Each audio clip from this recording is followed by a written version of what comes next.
Good afternoon students. Commerce exam world में आपका स्वागत है। मैं राहुल चौरसिया।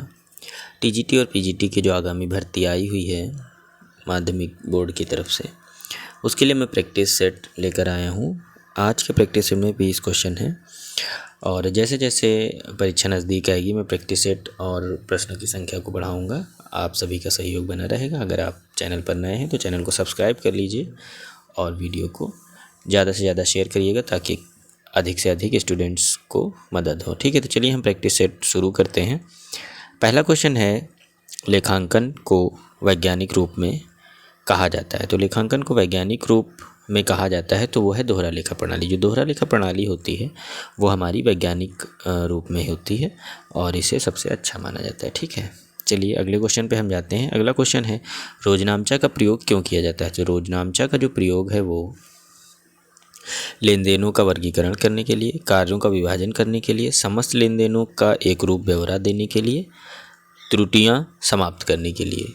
तो जो इसमें हमारा प्रश्न का आंसर होगा वो सी होगा, समस्त लेन देनों का एक रूप ब्यौरा देने के लिए। जो हमारा रोजनामचा होता है या जर्नल एंट्रीज होती हैं वो जो समस्त लेन देन होते हैं वो रफ कॉपी पे लिखे रहते हैं, उनको एक रूप ब्यौरा देने के लिए किया जाता है। ठीक है, चलिए नेक्स्ट क्वेश्चन पे आते हैं। नेक्स्ट क्वेश्चन है हमारा, पुस्तपालन क्या है, यानी हमारी जो बुक कीपिंग है वो क्या है। लेन देनों का प्रारंभिक पुस्तकों में अभिलेखन नहीं, उसको जर्नल बोलते हैं। लेखा समकों का विश्लेषण और निर्वाचन जी नहीं, ये फाइनल अकाउंट का वर्क है। अभिलेखों में हित रखने वालों के समक्ष प्रस्तुतिकरण, लेखा पुस्तकों का समालोचनात्मक अध्ययन। तो जो हमारा पुस्तपालन है वो लेन देनों का प्रारंभिक पुस्तकों में अभिलेखन होता है। जर्नल एंट्रीज करना जो होता है वो पुस्तपालन का ही काम होता है। ठीक है, तो ये हमारा प्रश्न का उत्तर सही होगा। अगला हम देखते हैं क्वेश्चन नंबर 4 आपका। तो क्वेश्चन नंबर 4 में क्या बता रहा है, क्या लेखांकन प्रत्येक लेन देन के पश्चात संपत्तियों और दायित्वों में संतुलन बना रहता है। तो जो लेखांकन का जो प्रत्येक लेन देन होता है उसमें संतुलन बना रहता है। दोहरा लेखा प्रणाली के आधार पर सदैव संपत्तियां और दायित्व यानी कि लायबिलिटी और एसेट्स जो कि हमारा समीकरण है लेखांकन का वो बराबर रहता है। ठीक है, चलिए अगला क्वेश्चन देखते हैं। क्वेश्चन नंबर 5, कौन सा कार्य लेखांकन का कार्य नहीं है। तो लेखांकन का कार्य है जो व्याख्यात्मक कार्य भी लेखांकन का है, लेखा परीक्षात्मक कार्य भी है, अभिलेखात्मक कार्य भी है, लेकिन जो प्रबंध का कार्य है वो हमारा लेखा कार्य नहीं है। प्रबंध का कार्य प्रबंधा या मैनेजमेंट में आता है। ठीक है, उसके बाद हम क्वेश्चन नंबर 6 पे आते हैं। निम्न में से कौन सा कथन सत्य है। पूंजी बराबर संपत्ति, व्यय बराबर आय, आगत बराबर आगम, या फिर संपत्तियां बराबर पूंजी और दायित्व। जी हाँ, ये सही है, डी, संपत्तियां बराबर पूंजी और दायित्व होता है। ठीक है, क्वेश्चन नंबर डी है। अगर आप चैनल पर नए हैं तो आप चैनल को सब्सक्राइब कर लीजिए, आपको लगातार प्रैक्टिस सेट मिलते रहेंगे टीजीटी और पीजीटी की तैयारी के लिए। ठीक है, इसके बाद हम क्वेश्चन नंबर 7 देखते हैं। क्वेश्चन नंबर 7 क्या है, रोकड़ बही किस प्रकार की बही है। तो जो रोकड़ बही है वो सहायक बही भी है, प्रधान बही भी है। तो इस तरह से हमारा जो आंसर है वो सही हो जाएगा, प्रधान एवं सहायक बही। रोकड़ बही जो होती है वो प्रधान और सहायक दोनों प्रकार की बही होती है। ठीक है, चलिए क्वेश्चन नंबर 8 पे हम आते हैं। क्वेश्चन नंबर 8 क्या है, रोकड़ बही का शेष सदैव होता है। रोकड़ बही का शेष क्या होता है, सदैव क्रेडिट होता है, कभी डेबिट कभी क्रेडिट, सदैव डेबिट, या दोनों पक्षों का एक बराबर होता है। तो हम एक बात बता दें आपको, एक ट्रिक है, किसी भी किसी भी बही का या किसी भी अकाउंट का जो क्रेडिट शेष या डेबिट शेष है वो क्या होता है ये जानना है अगर आपको, कि शेष क्या रहता है, डेबिट रहता है क्रेडिट। तो उसका सबसे अच्छा तरीका है, आप ये देख लीजिए कि जिस चीज़ का अकाउंट है वो ट्रायल बैलेंस में किधर आता है। अब जैसे अगर रोकड़ बही का शेष है, रोकड़ बही मतलब कैश, तो कैश हमारा ट्रायल बैलेंस में किधर आता है, डेबिट में। तो इस तरह से रोकड़ बही का शेष जो है सदैव डेबिट रहेगा। इसी तरह अगर क्रेडिटर है तो क्रेडिट में आता है तो उसका शेष सदैव क्रेडिट रहेगा। डेप्टर से यानी देनदार है तो उसका जो है शेष सदैव डेबिट रहेगा। यानी हम ट्रायल बैलेंस को कंपेयर करके उनके खातों के शेष के बारे में जान सकते हैं। ठीक है, चलिए क्वेश्चन नंबर 9 हम देखते हैं। तलपट क्या है, एक विवरण है या एक खाता है। तो जो तलपट है वो खाता नहीं है, वो एक विवरण है। ठीक है, चलिए क्वेश्चन नंबर 10 देखते हैं। तलपट क्यों तैयार किया जाता है। तो तलपट क्यों तैयार किया जाता है? खातों की जांच करने के लिए, खतौनी में अशुद्धियों की जांच करने के लिए, रोकड़ की जांच करने के लिए, या पूंजी की जांच करने के लिए। तो जो खतौनी में अशुद्धियाँ होती हैं उनकी जांच करने के लिए हम ट्रायल बैलेंस बनाते हैं, या तलपट बनाते हैं। खाता बही के पश्चात तलपट बनाया जाता है।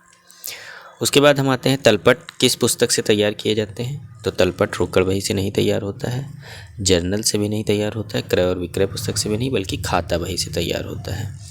जो तलपट है वो खाता बही से तैयार होता है। सबसे पहले हम रोजनामचा प्रविष्टियाँ यानी जर्नल एंट्रीज करते हैं, उसके बाद लेजर यानी खाता बही बनाते हैं, फिर ट्रायल बैलेंस यानी तलपट बनाते हैं।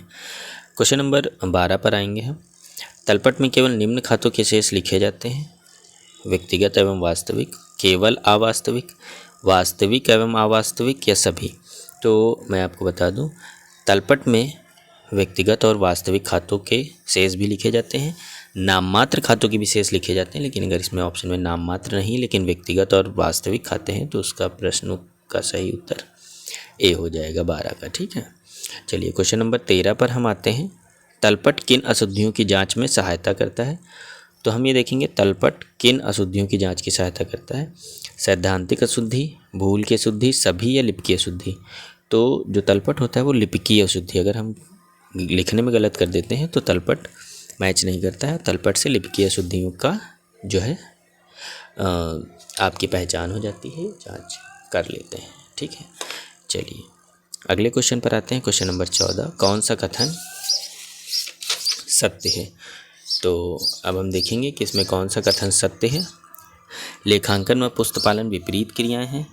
पुस्तपालन पुस्तकों की सजाने की विधि है। हाँ, तो अगला देखिए, पुस्तपालन पुस्तकों को सजाने की विधि है। पुस्तपालन लेखांकन का एक भाग है। लेखांकन पुस्तपालन का एक भाग है।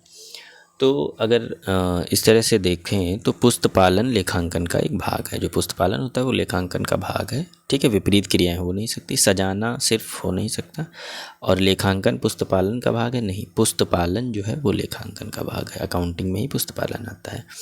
अगला है कि लेखांकन क्या है, यानी अकाउंटिंग क्या है। एक सबल और सर्वग्राह प्रक्रिया है। इसके लिए विशिष्ट ज्ञान की आवश्यकता हो, या एक संकीर्ण शब्दावली है, एक यंत्रवत प्रक्रिया है।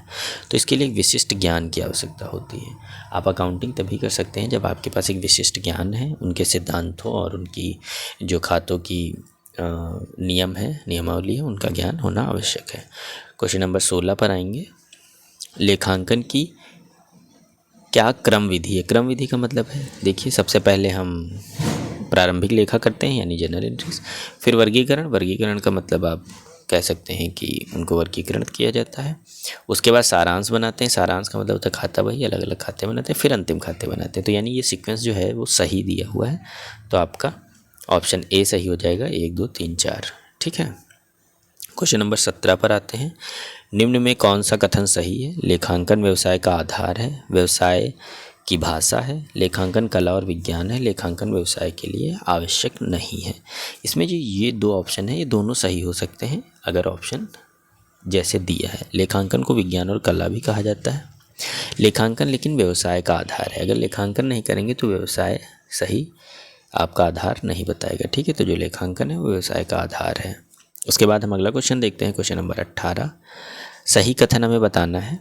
लेखांकन एक गतिशील क्रिया एवं पूर्ण विज्ञान है। लेखांकन व्यवसाय की निरर्थक क्रिया है, तो गलत ही ऑप्शन है। लेखांकन सैद्धांतिक क्रिया है और पूर्ण विज्ञान है, ये भी गलत है, सैद्धांतिक क्रिया नहीं है।